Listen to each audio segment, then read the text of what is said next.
Afternoon. Thank you for coming. I'm Superintendent Ted DeJager, the officer in charge of the Penticton RCMP. I'll provide an update and then take questions afterwards. Respecting that not everyone was here earlier, we'll just do a summary of the events that occurred today. I can confirm that at approximately 10:30 a.m., Penticton South Okanagan-Similkameen Regional Police received reports of a possible shooting in the downtown area of the city of Penticton. Regional police officers and Penticton police officers with support from the RCMP Police Dog Services and RCMP Air Services immediately flooded the area in an effort to locate the male suspect. While police were en route, a second caller reported another person had been shot. At approximately 11:30 a.m., a man matching the description turned himself into the Penticton RCMP detachment.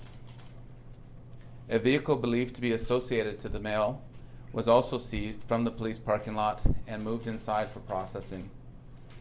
The 60-year-old male, a Penticton resident, remains in police custody and charges are pending. While the investigation remains active and ongoing, we do believe that this was a targeted incident. With respect to the multiple crime scenes, a thorough sweep of the area has been conducted and we have not located any other victims. Therefore, we are still dealing with 4 deceased victims at 3 locations within a 5-kilometer radius. We are still working on completing next of kin notifications. The victims consist of 2 adult males and 2 adult females. The identities of the deceased will not be confirmed unless there is an investigative need to do so, and at this point there is not. The Penticton South Okanagan-Similkameen Regional General Investigation Section has the lead on the fatal shooting investigations.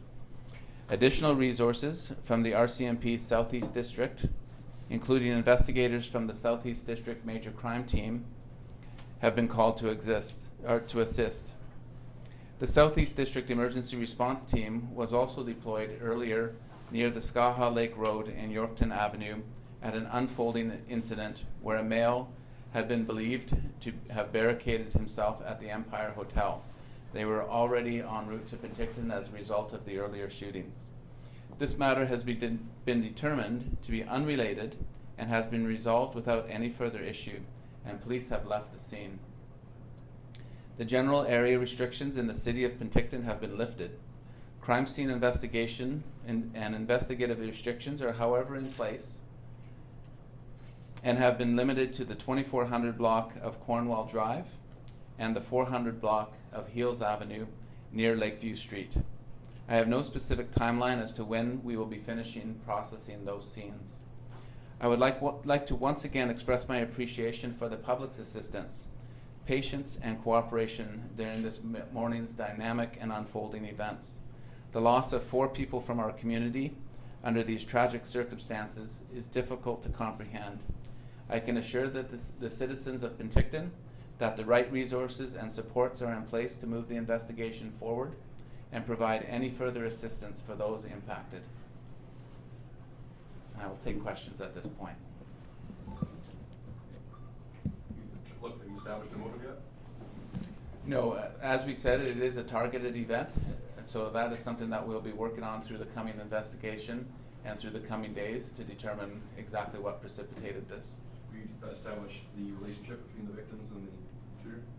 As I said, it's targeted, so we know that there is a relationship there, but that's part of the ongoing investigation. Can you say if one of the victims is his ex-wife?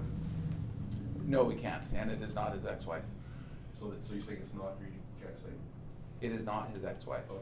Can you tell us if you know if this man was known to police prior to this? Is this an ongoing thing, a neighborly dispute that was going on and you're already aware of? And again, anything like that that's going towards motive, that's part of the ongoing investigation. So it's very early stages at this point, and it's something that we will be looking into. And that's the same for the Skaha Lake incident as well? So the Skaha Lake incident, I can't speak to that. That's completely unrelated. Yeah. So the fact that we had the emergency response team already en route, it was something that we decided to deploy them at that, given the circumstances and the information that we had at that point.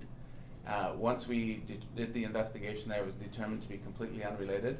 There are reports of someone being arrested at that point. In fact, someone was apprehended under the Mental Health Act, again, completely separate from this incident and not related in any way.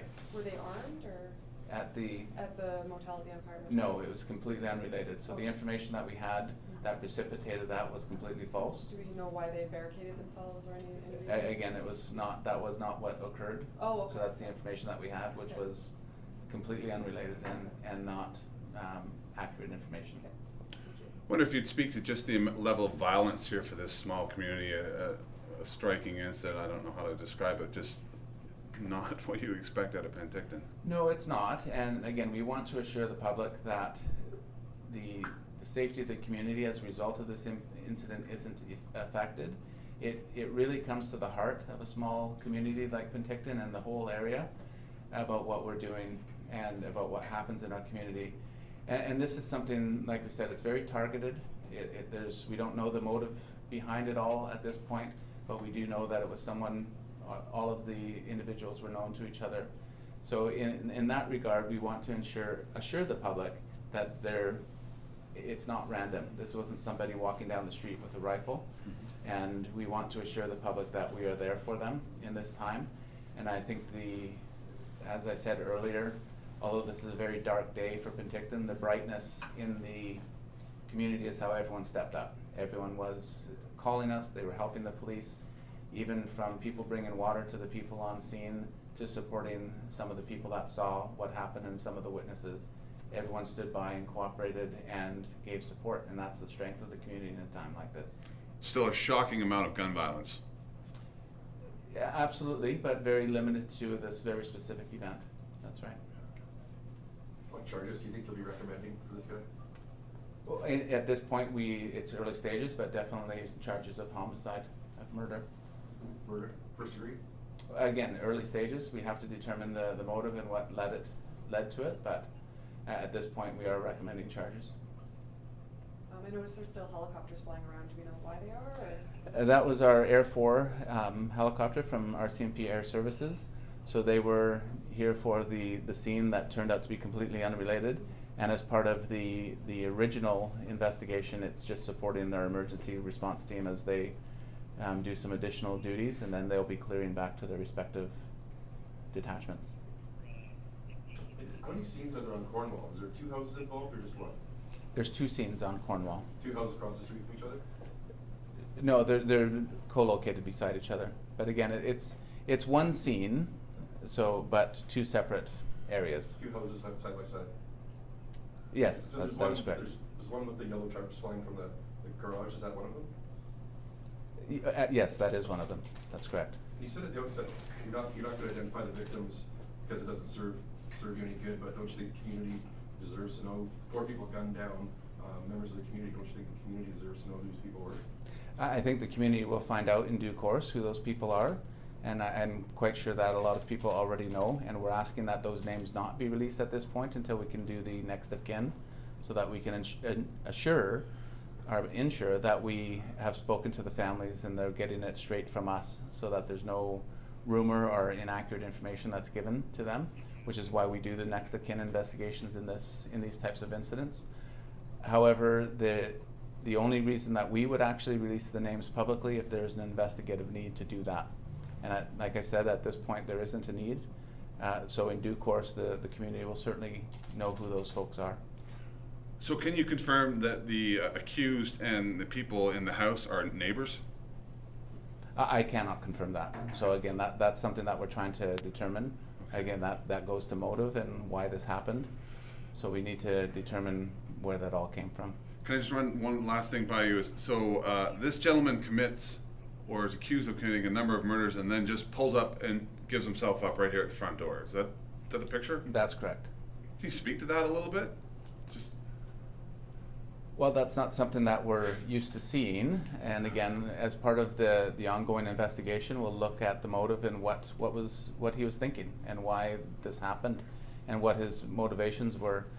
I can say from an investigative perspective, we are glad that he did that, so that the community isn't on pins and needles, and that the community isn't worried that someone that would do something this tragic and horrific would be out on the street, and now he's not. And so that is a good outcome from an investigational perspective, but it doesn't overshadow the